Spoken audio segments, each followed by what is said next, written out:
How's it going, everybody? Thanks for taking a couple minutes to check out my channel. It's the 13th of July and it's an absolutely beautiful day. If you enjoy this video, at the end, if you could take a second to give me a quick thumbs up, a comment, or whatever, I'll appreciate it. It helps out my channel a lot. 3 days ago, I put bee excluders on the hives behind me to get the bees out of the honey supers. If you'd like to see that video of where I put the bee excluders on, it'll give you a good feel of actually how many bees were in the honey supers. And hopefully today I'm going to get into there and find way fewer bees than what were in there. I'm going to be pulling these boxes off of here. This colony right here and that other tall colony there are the one that I'll be pulling the supers off of.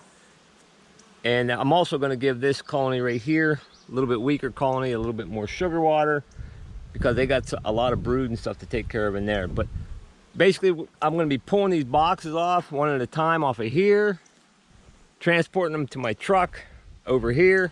And if you're wondering what the compressor and the hose and stuff is for, if there's a few bees left inside of the honey supers, I can use that air to blow the last remaining bees out of there to get them out. Some people use leaf blowers and stuff, but I don't have a leaf blower. Wish I did, but I don't. But I do have a compressor, so I'm thankful for that. I'll bring the supers over, stack them on this cardboard so it seals the bottom off, and then we'll successfully put the top covers on to keep them sealed in there so the bees can't get back into there. So I'm going to get suited up.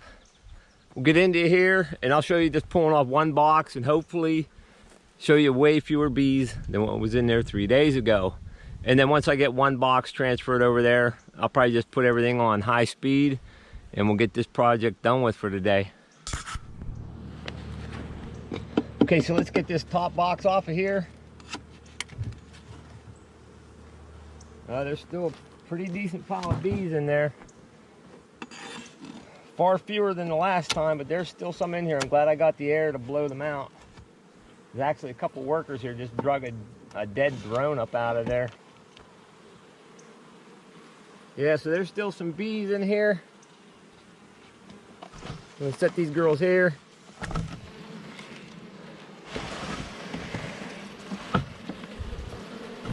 Now we'll see how well this works. Blow some of these bees out of here. There were a lot more in there before, that's for sure.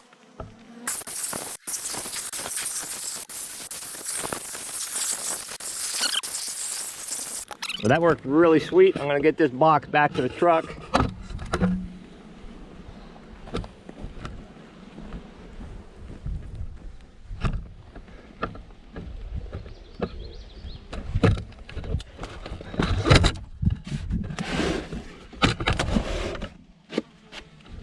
Almost every bee is out of there now. That worked pretty slick.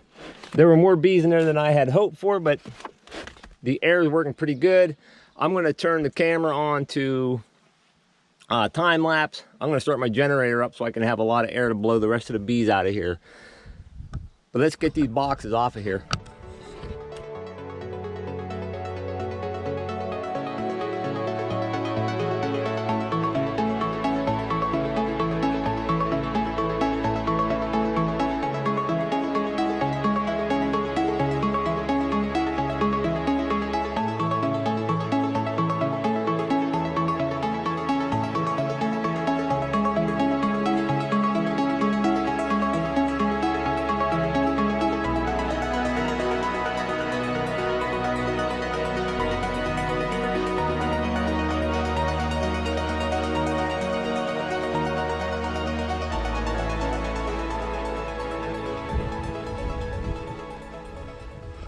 Okay, so that went pretty smoothly. One thing's for sure, with the bee escapes in combination with the compressed air to blow the remaining bees out. I mean, there's a few left in there, but nothing like what's in there when you first put the bee escapes on. I'm going to get into here and remove the bee escapes. Here's a bee escape and there's a bee escape.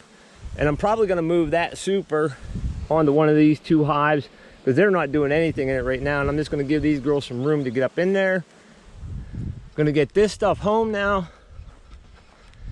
These are not all full, not even close, but there's several frames in each box that I'll be able to get honey out of. And it's way more than I got last year early, because I got none last year early honey. I got none. I didn't get any till the fall extraction. So after I get this home, I'm going to do a moisture check with an instrument called a refractometer or a refractometer. I don't even know how to say it, but it basically checks the moisture level in honey. And we need to get it below 20% at least. Even if the honey is checking at 20, I'm still going to stack it up in a small closet, put a fan on it, and run a dehumidifier in there for 1 day at least, and get that moisture level down as far as I can. Get it down to like 17-18% is really ideal. Okay, so I'm gonna get these girls buttoned up over here. I'll get these frames back to my house inside the garage. I still have one super, partially filled super at home to pull off, and then we'll do a moisture check back there. So we'll see you back in my garage and see how things are going there. Okay, so I got my boxes back to the house inside my garage, but I made a mistake at my home hive.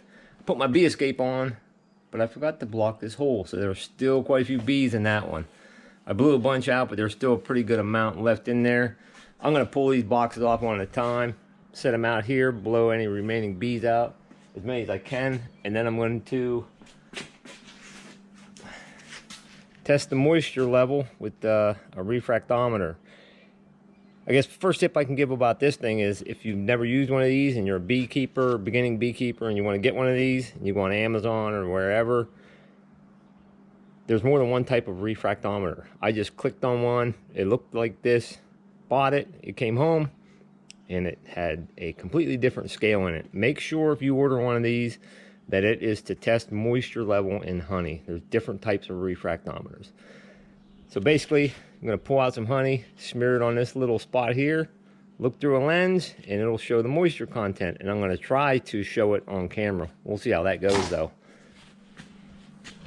Oh yeah, I've already taken one sting and a knuckle here. I swallow it pretty good from bee sting, so I'll be doing the rest of this with the jacket and gloves still on. Because I'm going to pull a frame out here. It's a pretty decent frame here, really. It's almost completely capped. There's a little bit of uncapped stuff right here. The whole frame is pretty much capped both sides. I'll test some of the uncapped stuff as well as the capped. I guess technically the uncapped stuff is called nectar until it's capped. It's not considered true honey until it's like 20% or less of moisture, I believe. Regardless, I'm going to try a sample here. Looks pretty nice and clear. Pretty much I'm just going to smear some on this lens. Don't need a lot.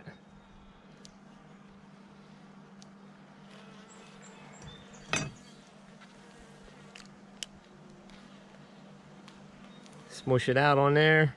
There's no bubbles. And we're gonna look through here. Okay, I'm gonna try to get this on camera. This is reading just over, a hair over 17%. It is like 17.2.3%. If I can get this in focus, that'd be cool. I don't know if it will or not, but if you can see that blue hash mark, and on the right is where the percentage is. I have no idea if it's getting in here or not. Oh well, trust me, it measures 17.2 or 3%, which is, that's ideal really. This could be harvested right now, but I'm still going to take it all and stack it up and get a fan on it, unless it all tests at 17%, but I really doubt that. So I'm going to successfully take these boxes off, test these with this refractometer. I'll test some of the open stuff as well. After I get it all tested and moved into the small room, I'll get a fan and a dehydrator going on it. Okay, so I went through each box and checked uncapped and capped honey. And I actually had to go back and recalibrate, but check the calibration of the refractometer. It comes with a special little oil to check it out and calibrate it. But everything's coming out nice and low. Uncapped was 16. A lot of the uncapped honey was lower than the capped honey, and I think it's just because it was just getting more air and stuff. It's been pretty dry lately. So this was 16.0. The capped was 16.5, I believe.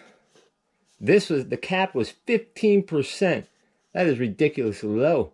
That's awesome. Like, you get below 17 and you're golden. 16.4% for the uncapped. A couple of these down here were getting close to 18, 17 and a half, 17 and a half, 16.2, 16.2, 16.5, 17, and then I had a 17.2 and a 15.8. So I was going to put a dehumidifier in here and try to suck moisture out of here, but I'm just going to throw a fan on it for a couple hours, and I might be extracting this today. But I'm going to be putting this video out separate from the extraction video. I'll do a completely separate video on that. When I rechecked my refractometer, I mean, it was spot on. And there was a time when I first started beekeeping, even last year, if I had a bunch of honey that was uncapped, I wouldn't extract it. I'd put it back on the hives and only extract the capped honey. And now, like, a lot of this uncapped honey is down there. It's nice. So if you're a new beekeeper, or if you're a beekeeper that's never used a refractometer or some other method to check your moisture level, I'd suggest getting one, because they're only like 20 bucks. And it's an awesome tool. Awesome tool. I'll be extracting every drop of this honey. I'm going to take an average and see what it is, but I'm sure it's going to average probably under 17. And especially if I run a fan on here for even a couple hours, it's going to dry it out a little more. Hope you enjoyed this video. If you got any good tips on here, if you just plain enjoyed it, again, if you could leave me a quick comment or just even a thumbs up, I truly appreciate it. I hope the good Lord blesses you, and y'all have a great day. Thanks again for watching.